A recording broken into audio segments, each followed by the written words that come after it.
Hər vaxtınız xeyir olsun, dəyərli insanlar.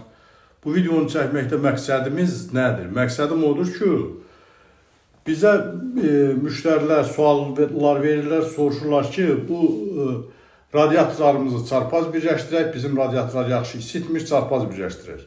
Radiatorları, ustalar gəlib bunları deyirlər, çarpaz birləşdirək. 3 il, 5 il radiator isidib, amma bugün isitmirsə, deməli, bizim sistemimizdə çarpaz birləşdirməyə ehtiyac yoxdur sistem. Sistem düz çəkilib.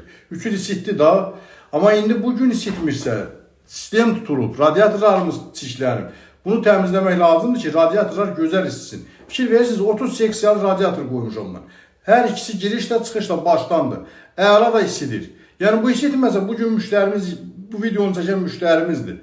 Deyərdi ki, qardaş, mənim də radiatorum çarpaz birləşdir. Ehtiyac yoxdur. O vaxt çarpaz birləşdirilir ki, kombinin gücü çatmır, radiatorların sayları çoxdur, seksiyaların sayı çoxdur. Yəni kombinin kilovatı ilə tərs mütənasibdir. Onda birləşdirmək olar bunu. Çarpaz birləşdirmək olar.